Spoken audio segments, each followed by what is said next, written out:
Assalamu alaikum student mathematics 4024. Welcome to Maths Guru. I hope you all are fine. I am fine too. Alhamdulillah.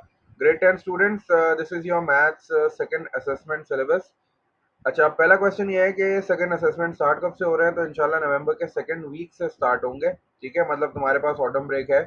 Autumn break के बाद भी you will have 1 week, तुम्हारे पास एक हफ्ता होगा। ठीक है, तो ऑटम ब्रेक में तुम लोग जो है वो अपने असेसमेंट की प्रिपरेशन कर सकते हो, इसीलिए मैं तुम लोग के साथ टॉपिक्स जो है वो थोड़ा पहले शेयर कर रहा हूँ। ऑफिशियल सिलेबस जो है वो इंशाल्लाह गूगल क्लासरूम पे तुम लोगों को मिल जाएगा। मे बी पॉसिबल वीकेंड तक तुम लोगों को मिल जाए।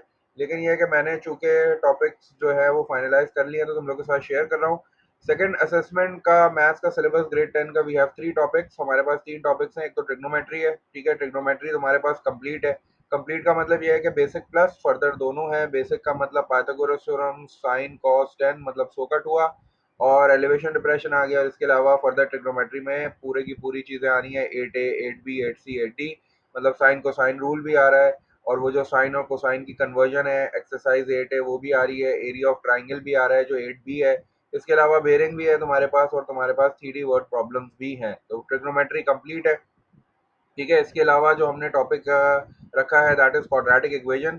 क्वाड्रेटिक इक्वेशन में सॉल्विंग क्वाड्रेटिक इक्वेशन है आपके पास। ठीक है, उसमें कंप्लीटिंग स्क्वायर है, फैक्टराइजेशन है, क्वाड्रेटिक फॉर्मूला है, word problems on quadratic equation है। तो काफी बड़ा टॉपिक है। ठीक है ना। कैलकुलेटर अलाउ होगा, इसलिए हमने क्वाड्रेटिक इक्वेशन भी रख दिया, क्योंकि ट्रिग्नोमेट्री में कैलकुलेटर अलाउ होगा। तो इसका मतलब है कि क्वाड्रेटिक इक्वेशन जो है उसमें भी बिल्कुल कैलकुलेटर यूज कर सकते हो। और जो लास्ट टॉपिक है दैट इज इनइक्वालिटीज। ठीक है, इनइक्वालिटीज जो है वो अमूमन पेपर 1 का टॉपिक है, लेकिन चूंकि जो है वो यहाँ हमें फिलअप करना था, तो इनइक्वालिटीज भी हम डाल रहे हैं। इनइक्वालिटीज में दोनों चीजें करनी है आपको, सॉल्विंग भी करनी है और ग्राफिंग भी करनी है। सॉल्विंग का मतलब इस तरह के क्वेश्चंस आते हैं जिसमें आपको इंटीजर वैल्यूज लिखनी होती हैं, और इसमें साइमल्टेनियस लीनियर इनइक्वालिटी जो आती है, जिसमें आपको इंटीजर्स बताने होते हैं कि जो इनइक्वालिटी को सेटिस्फाई करें, तो वो वाला काम भी करना है अच्छी तरीके से। और फिर ग्राफिंग इनइक्वालिटीज है, जिसमें आपको शेडिंग बतानी होती है, कौन सा रीजन शेड है, और जो शेडेड रीजन है उसको कौन सी इनइक्वालिटीज जो है वो डिफाइन कर रही है। तो ये वाले क्वेश्चंस भी आपको जो है वो इनइक्वालिटीज में करने हैं। टाइम आपको मिलेगा 50 मिनट्स, मार्क्स जो है वो 30 है।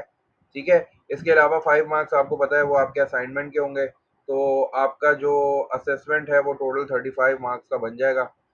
तो अभी तक मेरे पास इतनी इन्फॉर्मेशन थी। ठीक है, मैंने कहा टॉपिक्स थोड़े से तुम लोग को जो है वो एक्सप्लेन कर दूं, क्योंकि टॉपिक्स में थोड़ी सी कंफ्यूजन आ जाती है। बाकी तुम लोग के पास जो क्वेश्चंस हैं तुम लोग जो है वो कमेंट करते रहना, मैं इंशाल्लाह जवाब दूंगा। ऑल द बेस्ट, एंजॉय करो और अपनी असेसमेंट की प्रिपरेशन करते रहो। अल्लाह हाफिज़।